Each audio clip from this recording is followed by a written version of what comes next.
Assalamualaikum warahmatullahi wabarakatuh. Baik, di pertemuan kedua statistika pendidikan ya, kita akan belajar tentang distribusi frekuensi. Nah, tabel distribusi frekuensi. Jika data kuantitatif berarti datanya berupa bilangan ya. Jika data kuantitatif itu dikelompokkan menjadi beberapa kategori atau golongan, maka akan diperoleh tabel distribusi frekuensi. Tuh. Nah, tabel distribusi frekuensi itu dapat berupa tabel distribusi frekuensi data tunggal dan tabel distribusi frekuensi data bergolong. Tuh. Nah, misalkan di sini ya, untuk yang data tunggal. Nah, misal kita menggulingkan sebuah dadu 20 kali ya. 20 kali, sebentar.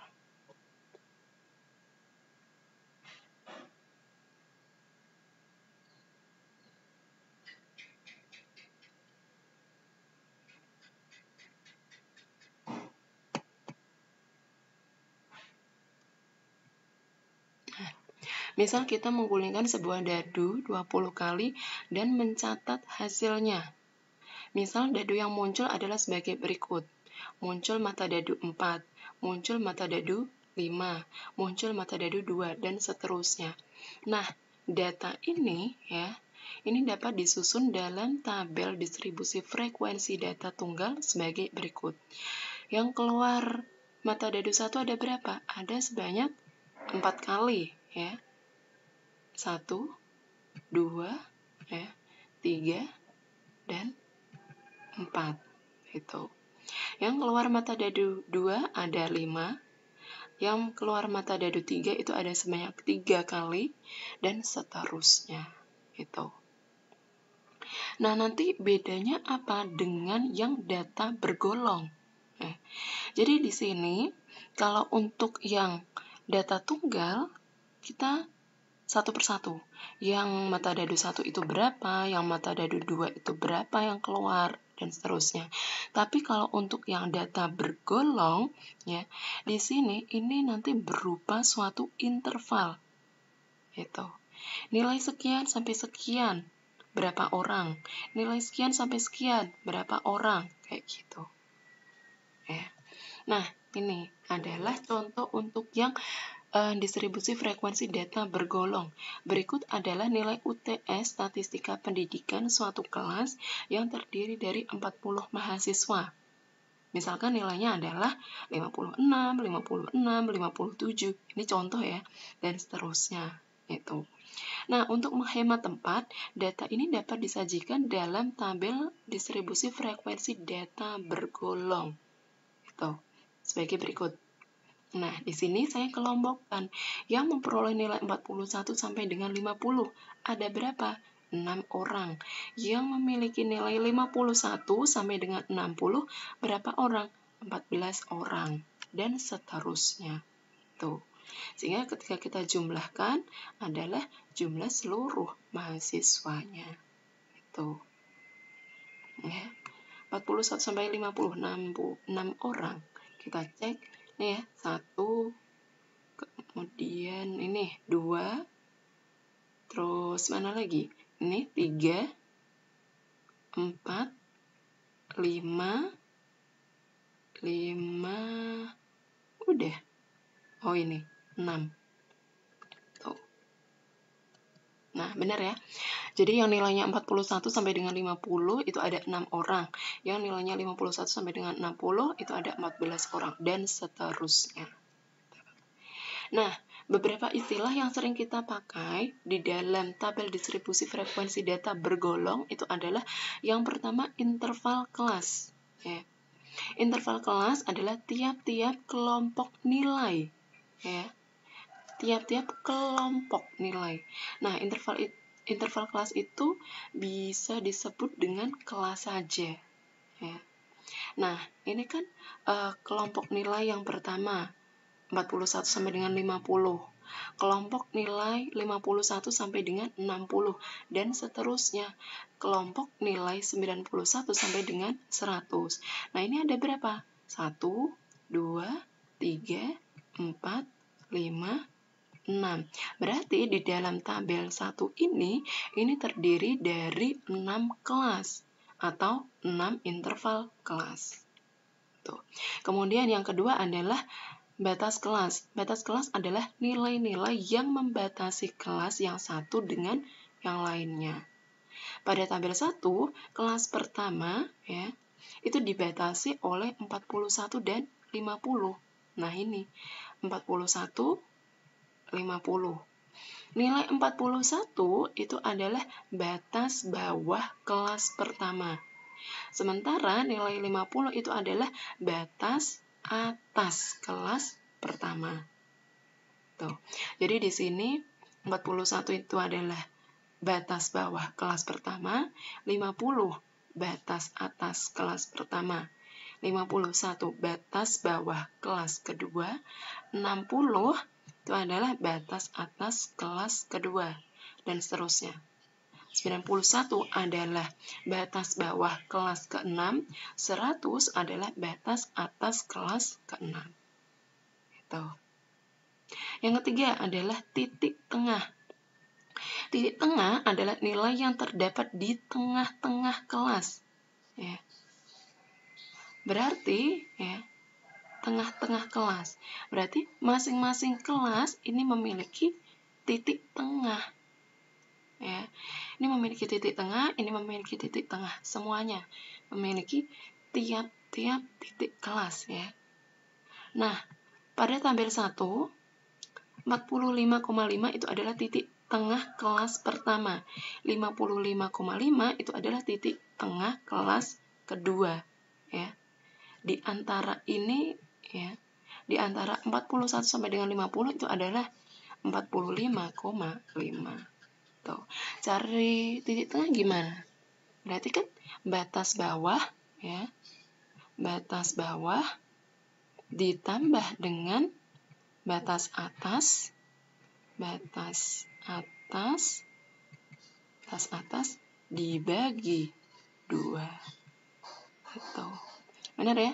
41 ditambah 50 itu 91. 91 dibagi 2, 45,5. Nah, tuh.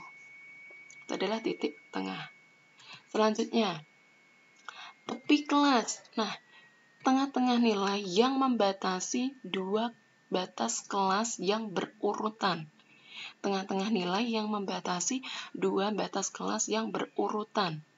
Pada tabel 1, 50,5 itu adalah tepi atas kelas pertama sekaligus tepi bawah kelas kedua.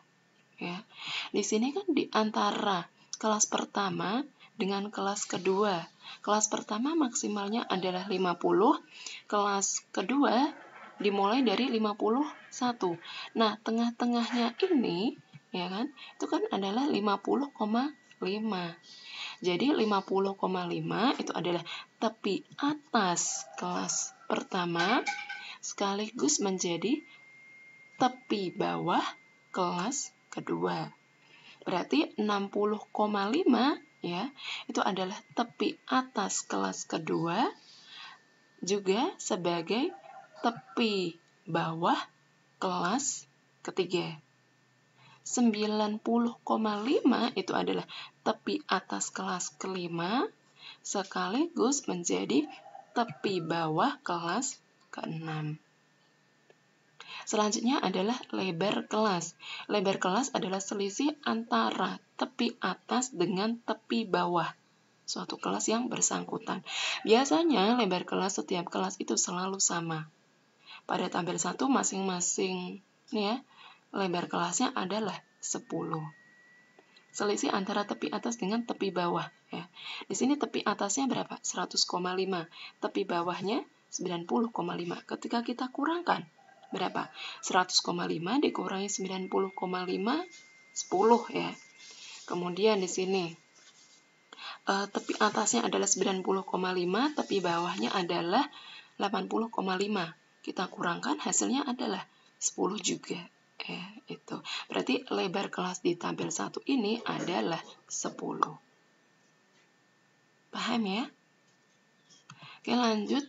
Nah, sebenarnya ketika seseorang itu membuat tabel distribusi frekuensi data bergolong, itu memiliki kelebihan dan kelemahan. Ya.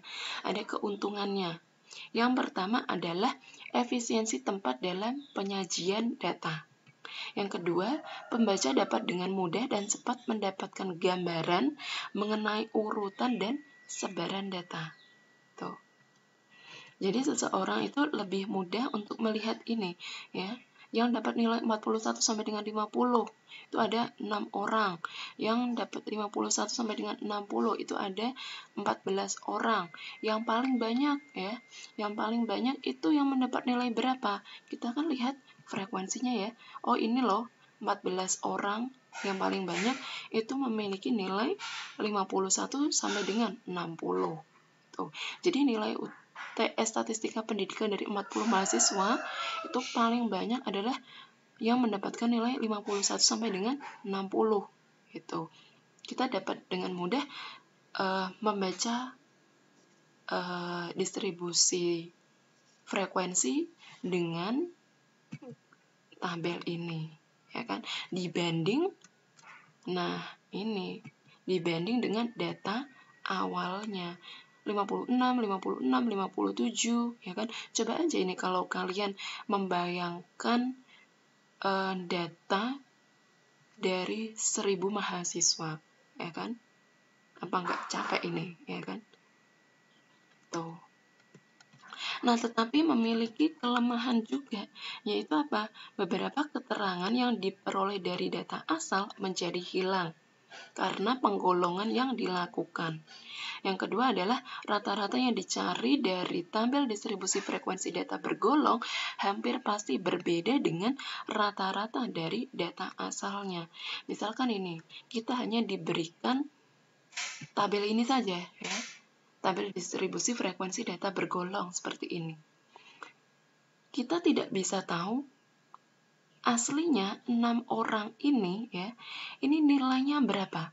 Kita hanya diberi informasi bahwa 6 orang ini nilainya adalah 41 sampai dengan 50. Ya. Kita tidak bisa memiliki keterangan data awalnya. Itu. Apakah nilainya itu menyebar, ya, 41, 43, 46, 48 seperti itu, atau hanya mengumpul di beberapa titik saja, ya, beberapa nilai saja. Misalkan 47 semuanya atau berapa. Tuh.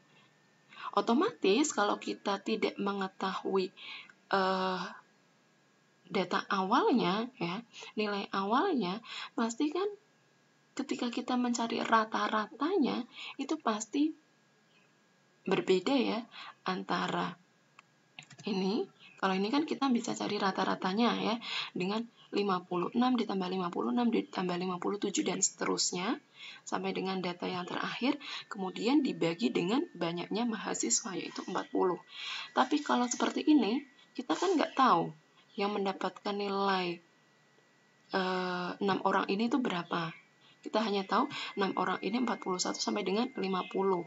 Nanti di sini nilainya ini diwakili oleh satu nilai saja sebagai perwakilan, yaitu nilai tengahnya.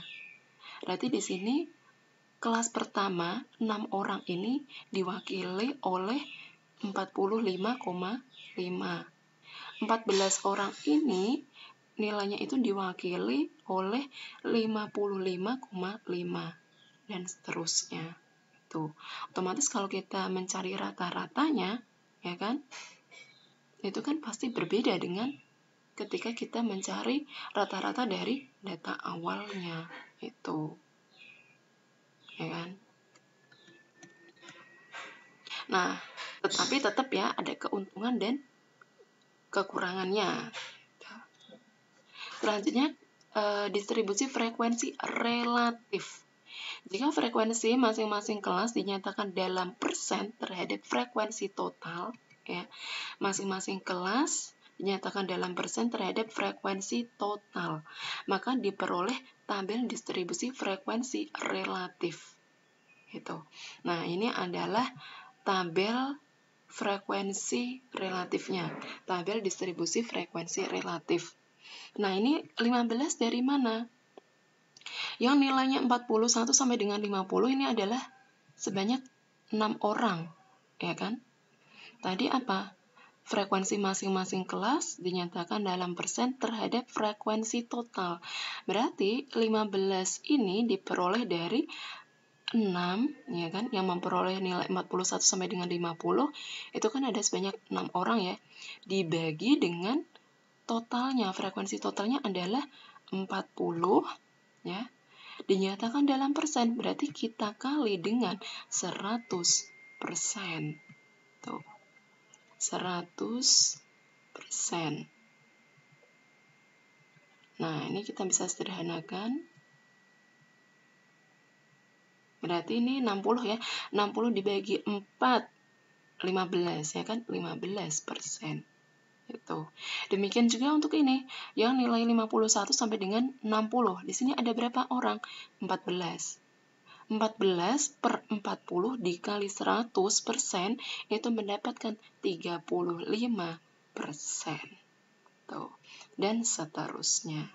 Sehingga ketika kita jumlahkan ya, ini kan jumlah seluruhnya adalah 40 ya, 40 mahasiswa ya.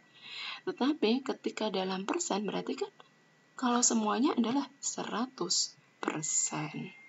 Tuh. Baik, lanjut.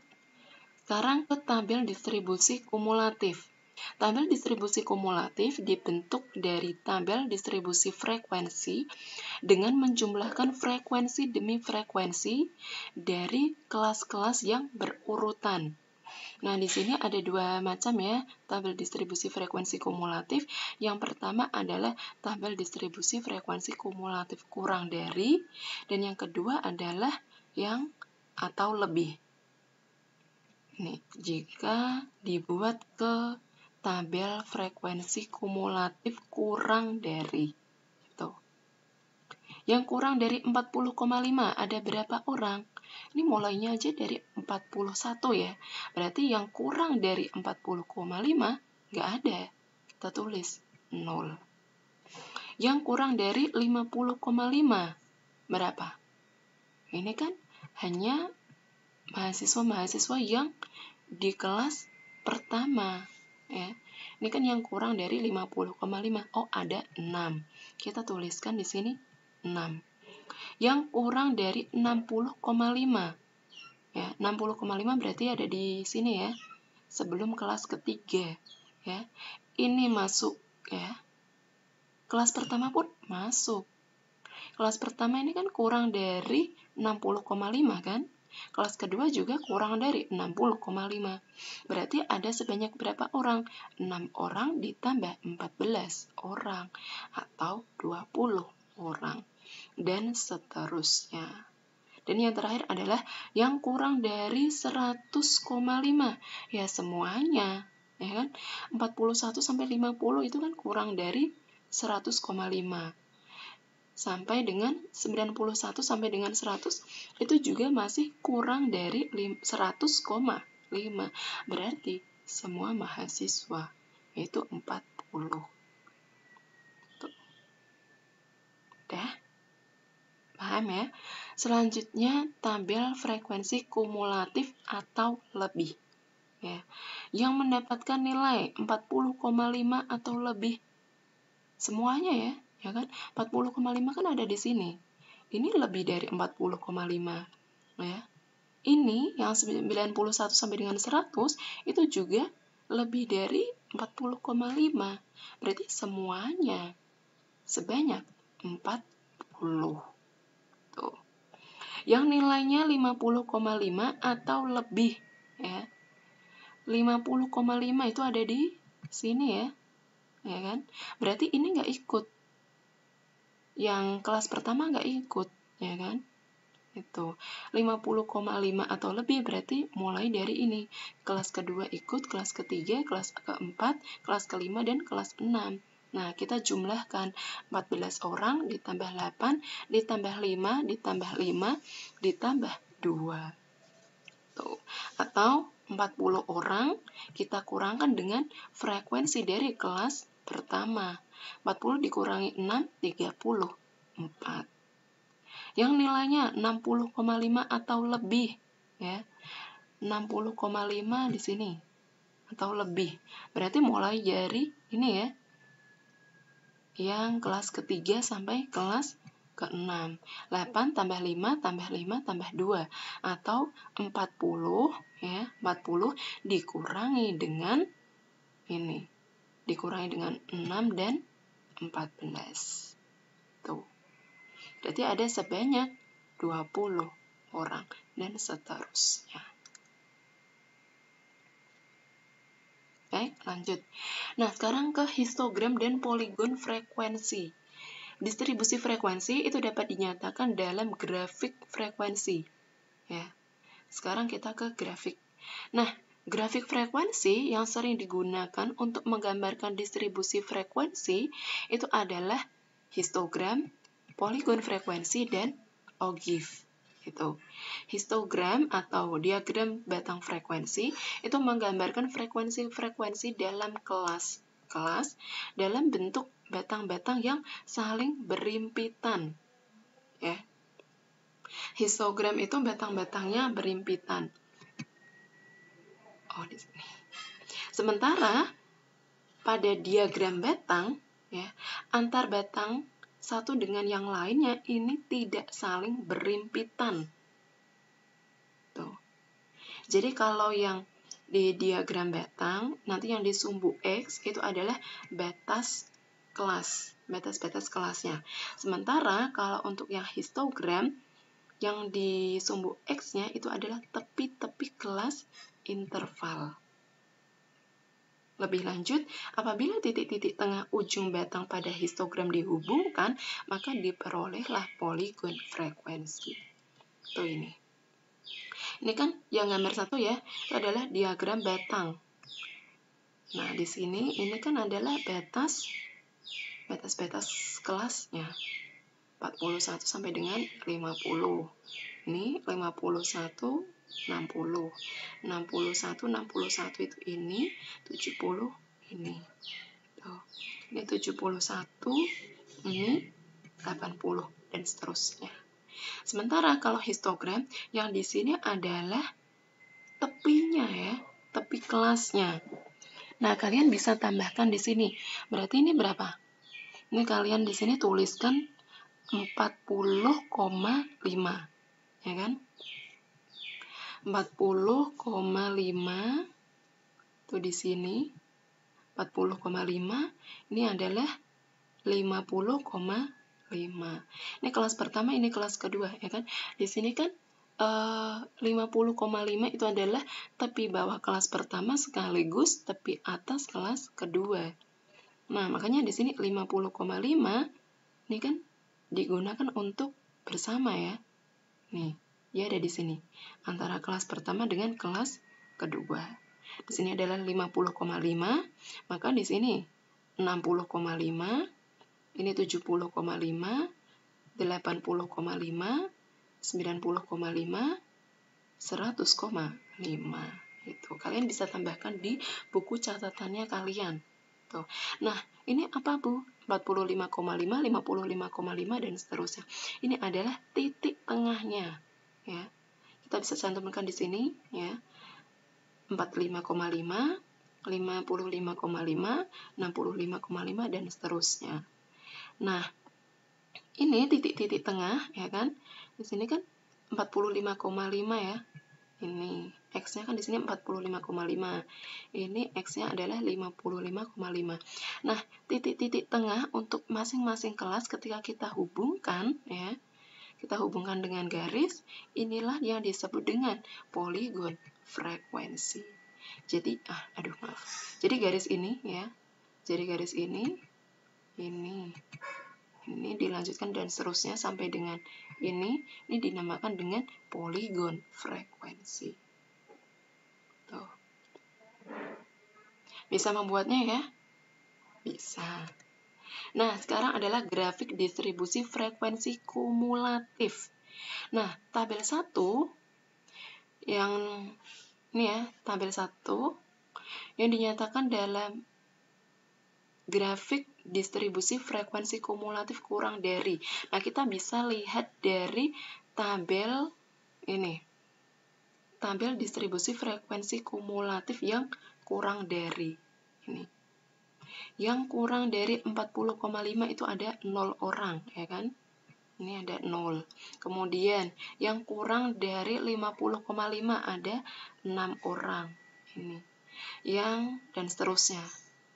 Sehingga kalau dengan grafik distribusi frekuensi kumulatif kurang dari ya, yang paling kanan ya kan, di sini ini menyatakan jumlah mahasiswanya, jumlah orang kesemuanya. Ini ada sebanyak 40 orang. 40. Tuh. Nah, ini grafik dari distribusi frekuensi kumulatif kurang dari ini disebut juga dengan ogive positif. Tuh. Ya kan? Dia semakin naik ya. Itu. Ini disebut dengan ogive positif. Sementara kalau yang distribusi frekuensi kumulatif atau lebih bisa dinyatakan dalam grafik berikut. Nah, ini. Ya.